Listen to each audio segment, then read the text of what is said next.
There exist great differences among expositors concerning the fulfillment of the 6 clauses of Daniel's 70 weeks prophecy.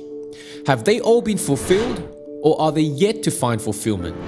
In this video, we will understand that these 6 clauses must be seen in the light of the first and second coming of Christ, and how they must all take place at the close of the 70 weeks. In other words, 490 years that have been marked off by God. In the Old Testament, the coming of Christ was often set forth as a singular event, combining the work of Christ's first coming with that of his second coming. However, the New Testament shows the coming of Christ as being 2 events, these being the first and the second coming. We take note of 2 Greek words in Revelation chapter 1 verse 11, where Jesus said, "I am the first and the last." The first in the Greek is protos, and the last in the Greek is eschatos. The fulfillment of the 6 clauses will be viewed from number 1, the proton, meaning the first, which pertains to what Christ did in his first coming. Number 2, the eschaton, meaning the last, and especially pertains to what Christ will do in the last days and at his second coming. The word eschaton in scripture is used to refer to the end of the age, the consummation, and the return of Christ. For example, Jesus said in John chapter 6 verse 40, "And this is the will of him who sent me, that everyone who sees the Son and believes in him may have everlasting life, and I will raise him up at the last day," the eschaton. When Lazarus laid in the tomb and Jesus had come after 4 days, in the course of their conversation, Martha said, "I know that he will rise again in the resurrection at the last day," the eschaton. This is where we get the word eschatology, which is the study of end times or the final things. We must remember that in previous videos, we established that the first coming of Jesus was the beginning of the last days, and the second coming of Jesus would be the end of the last days. The prophecy of Joel, to which Peter quoted in the book of Acts on the day of Pentecost, mentions how in the last days, the eschaton, God would pour out his Spirit on all flesh. John chapter 7 verse 39 says, "But this he, that is Jesus, spoke concerning the Spirit, whom those believing in him would receive, for the Holy Spirit was not yet given, because Jesus was not yet glorified." The Holy Spirit could not be poured out until Jesus in his first coming would die, rise from the dead, and ascend into glory. Only then could the Holy Spirit be poured out. But note how the prophecy of Joel goes on to talk about the sun turning into darkness and the moon into blood before the coming of the great and awesome day of the Lord. This awesome and great day of the Lord is the second coming of Jesus. This is to say that the first coming is linked to the second coming. The first coming cannot be separated from the second coming, for the first is incomplete without the second. The first coming made way for the second coming, and the second completes the first. The first coming made legal provision for the complete redemption and perfection of the saints at Christ's second coming. It is therefore the balance between the truth of the proton and the truth of the eschaton that needs to be seen and kept in consideration of the 6 clauses of Daniel's 70 weeks prophecy. Let's now briefly go through the 6 clauses. 70 weeks are determined for your people and for your holy city. Clause number 1, to finish the transgression, meaning to put an end to rebellion and lawlessness. Clause number 2, to make an end of sins. Sin means to miss the mark, to err, or to go astray. Clause number 3, to make reconciliation for iniquity. Reconciliation involves the atonement for sin, that is, the shedding of blood to bring together those that were at enmity.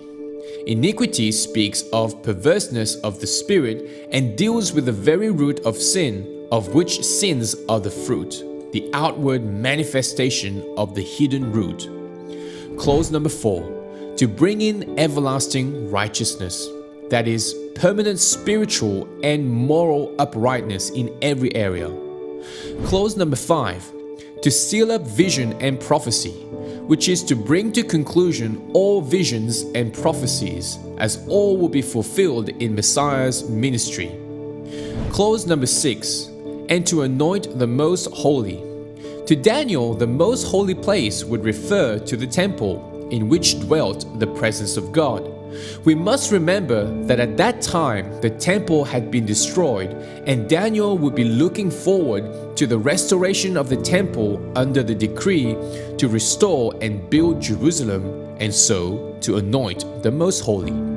These clauses were all fulfilled legally by the death of the Messiah at the cross. This is known as judicial truth. However, they have not been fulfilled fully, actually, and experientially in human history. This is known as experiential truth. That is why the second coming will complete what was legally accomplished in the first coming.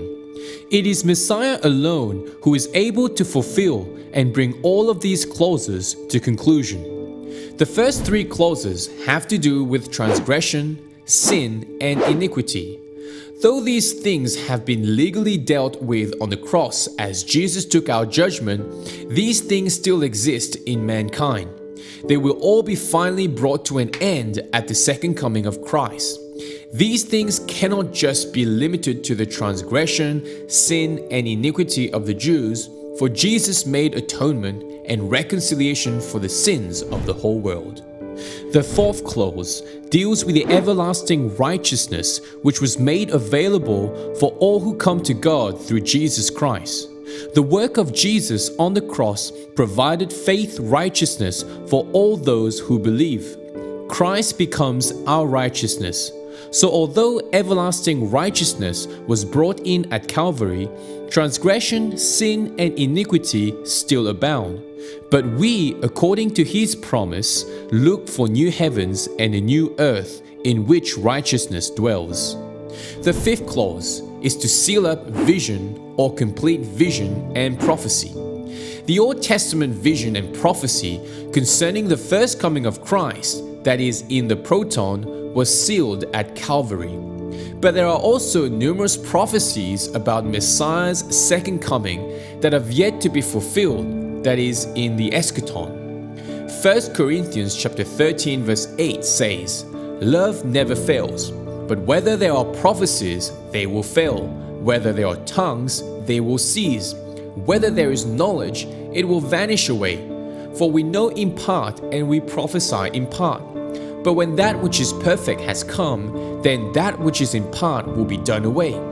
When Christ, the perfect, comes the second time, fulfilling all Old and New Testament visions and prophecies, we will no longer need such, for we shall see Him as He is. The 6th clause is to anoint the most holy. The most holy place was the place of God's dwelling place as seen in the tabernacle of Moses and the temple of Solomon. This is without doubt the most controversial of the 6 clauses. The most holy place in the tabernacle of Moses measured 10 by 10 by 10, which equals to 1,000 cubits. This clause, in essence, ultimately points to the fulfillment of the book of Revelation, where God will tabernacle or dwell with His people, in which the kingdom of God will be established on the earth for 1,000 years. The saints of the earth have yet to experience the fullness of anointing at Messiah's coming, in which the kingdom of God will be fully established on the earth. These 6 clauses are thus said to have been fulfilled and yet to be fulfilled. Revelation chapter 5 gives us a twofold picture of Jesus. He is seen as the Lion and the Lamb. Jesus in His first coming came as the Lamb of God, the sacrificial lamb, to take away the sins of the world by dying on the cross, taking upon Himself the wrath of God that we so deserved. Jesus in His second coming comes as the Lion of the tribe of Judah, He returns as the King of Kings and the Lord of Lords to judge the nations of the earth. Jesus in his second coming therefore consummates all that was legally inaugurated in his first coming to bring the experiential fullness of the 6 clauses. In the next video, we will be looking at the time element of the prophecy and the revelation of Messiah, the Prince.